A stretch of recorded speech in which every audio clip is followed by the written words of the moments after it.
Let's talk about boundaries, not the rigid walls that keep people out, but the intentional choices that we make that protect our time, protect our energy, and protect our relationships. Hi, I'm Teresa. I'm a graduated homeschool mom turned certified life coach in the homeschool mom space. I help women shed what's not working so they can show up authentically, confidently, and purposefully in their homeschools and their non-homeschool lives. On this channel, I share practical tips and mindset shifts to help you to do just that. So let's do it.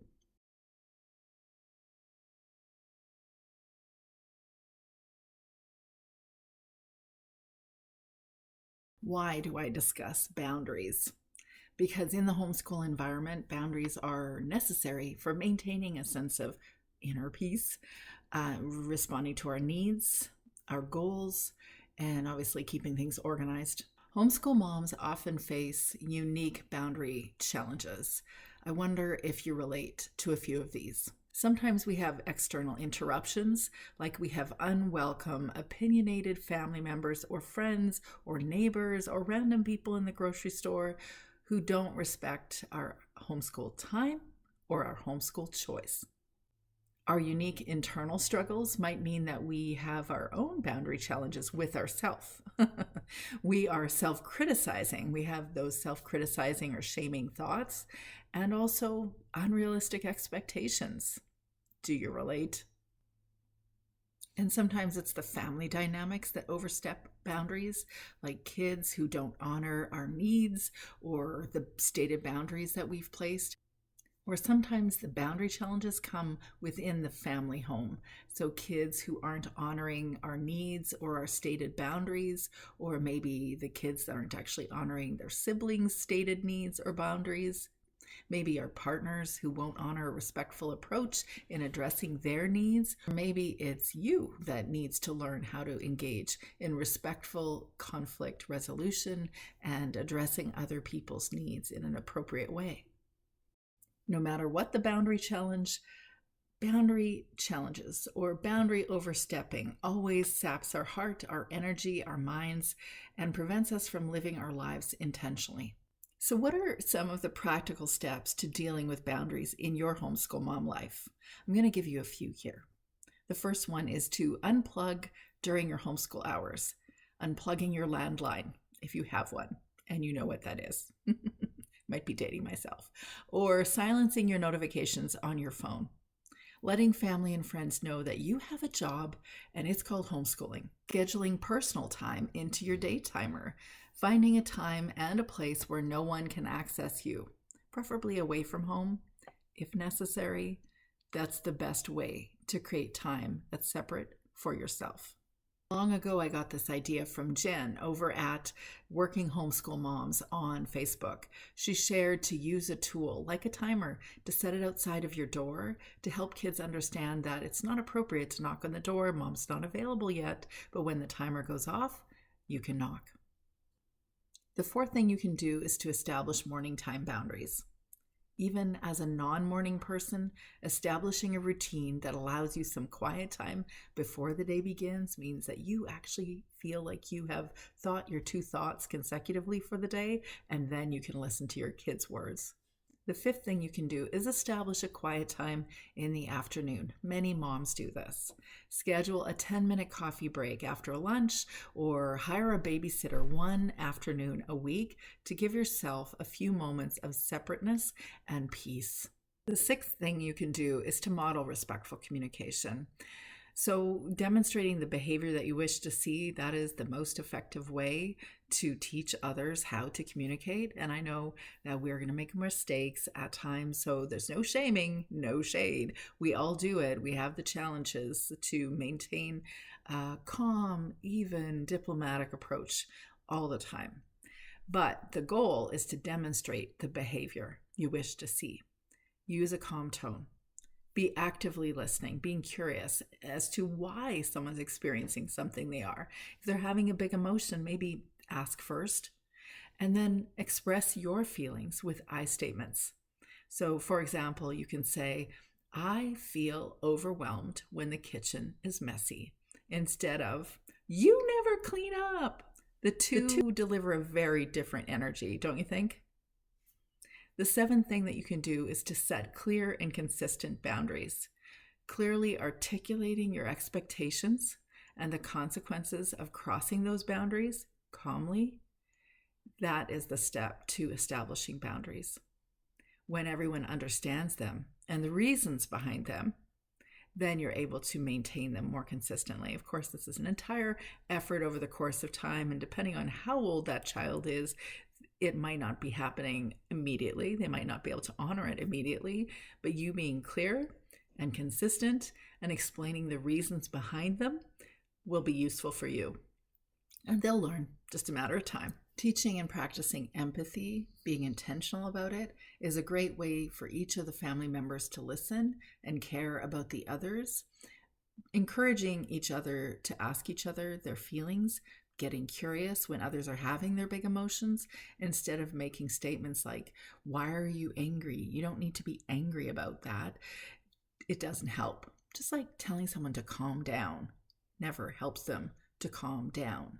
But we can ask them why they're not calm or what's going on. And the ninth thing we can do is address conflicts constructively.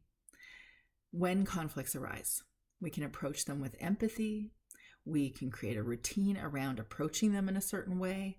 I encourage using techniques from Nonviolent Communication. It's a book by Marshall Rosenberg. NVC, or Nonviolent Communication, helps us to navigate disagreements constructively. And more on that in a moment. I want to share the story of Renee. She's a homeschool mom of 4. She was faced with challenges aligning her expectations with her teenager's needs. Now, when we first met, she didn't know that her challenge was with her expectations. She saw an unmotivated, disinterested teenager who didn't want to do what she asked her to do in the academic department or even helping out around the house. Through our coaching sessions, Renee learned to ask herself heart-probing questions, and she gained a calming perspective on parenting her teens. She shared this after our coaching conversations. "I'm very thankful for the time you and I were able to spend together, Teresa. Thank you for asking the questions and for giving me that calm perspective on our teenage kiddo. I appreciate the time and the effort you gave to our calls. The difficult questions that you asked during the sessions were some of the most useful questions at this stage of our lives. Teresa, you asked thought-provoking questions, provocative questions even, that helped me get to the root of the issues I was facing. I was not used to asking those questions of myself, and I had to create the time and space to answer them. This proved a worthwhile use of time because it helped uncover changes that needed to be made and the false beliefs and negative attitudes I was holding on to. I also think that your experiences that you shared were incredibly valuable.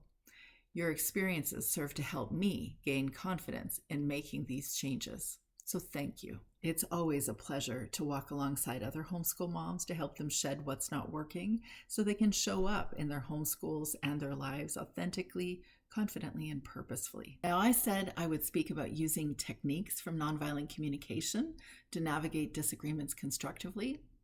Creating boundaries isn't just about managing our time. It's also about how we handle big emotions and conflict in our homes. There's an effective approach called Nonviolent Communication by Marshall Rosenberg, and it involves 4 components. The first is to observe what's going on, describing a situation without judgment. The second is to express your emotions. The third is to identify your underlying needs. And the fourth is to make clear, specific requests. By practicing NVC, we can foster more empathy and deeper understanding, leading to a more harmonious experience in our homeschool families. I'll be helping you role play these techniques in the upcoming boundary building and relationship bolstering workshop. As homeschool moms, it's necessary to create boundaries that allow us time for ourselves to think and grow and be creative too. Here are some self-care practices you might want to incorporate. You could include time for yourself to just be still. Call it prayer, call it meditation, whichever you prefer, or both. The goal is to be still and connect with your inner self. Or engage in physical activity that promotes well-being, like stretching or yoga. Schedule in simple pleasures. Incorporate or consider supplements that might support your mental health. Have a hot cup of coffee or mint tea before anyone talks to you in the morning. When you have big emotions, consider just sitting and listening to your uncomfortable feelings without judgment. Learn to recognize all the emotions you experience. They're all valid, they're all transient, but we need to accept all our feelings. Incorporate daily exercise or physical activity. It helps release tension, one of the biggest benefits for sure. Pursue hobbies that bring you joy. If you remember what you liked to do before you had kids and you still want to do those things, but you don't know where to incorporate that time, just 15 minutes once a week. Put it on your day timer. Plan for it, preferably away from home, because then you can fully be immersed in it. And by the way, as soon as you consistently sign up for those 15 minutes, you'll discover 15 minutes became an hour. And foster friendships that provide you support and connection. You're always welcome to join us in the Confident Homeschool Mom Collective every Friday. If I've sparked some thoughts for you and you're not really sure exactly what your boundary challenges are, you might want to grab a journal and answer these questions. Where do you think you might need to establish boundaries? What's your first thoughts? Who do you have a boundary challenge with?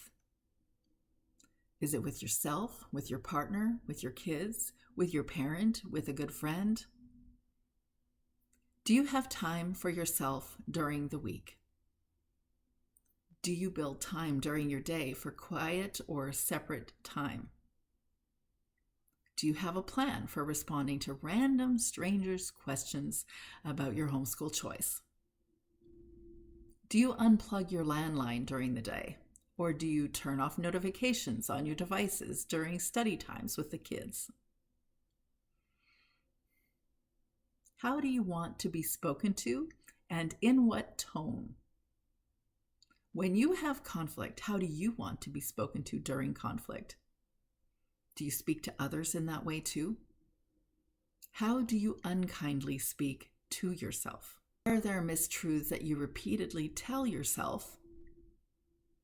And do you address all your needs? After that list of journal questions, you're likely to get a whole lot clearer on your boundary challenges. You can't give to your kids day in, day out, always available to them, always emotionally present and calm and cool and collected, and not address your needs too. You are responsible for taking care of you, your needs first. If you'd like to discuss any of these challenges with me, feel free to ask me for the booking link to have a conversation with me about what coaching might do to benefit you. You can also check out the coaching course, Building Boundaries for Homeschool Moms. It's a more affordable way to engage in coaching with me.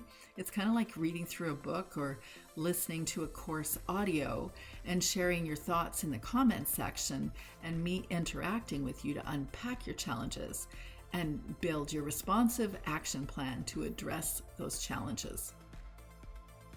We can work together to create a homeschool life that feels authentic and confident and purposeful.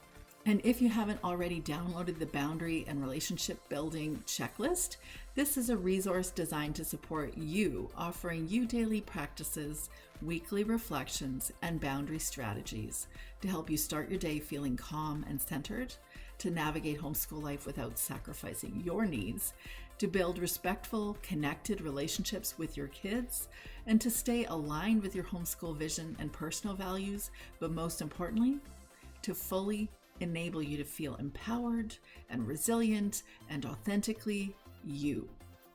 You can download your free copy at www.capturingthecharmedlife.com.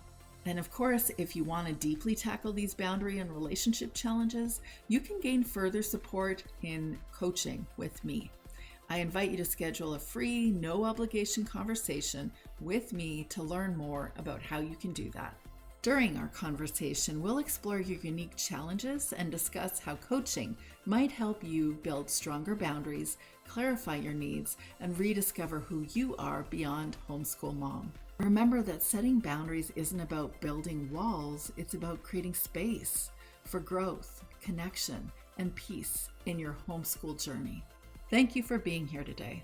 I hope that you and your kids can turn your homeschool challenges into your homeschool charms. We'll see you next week.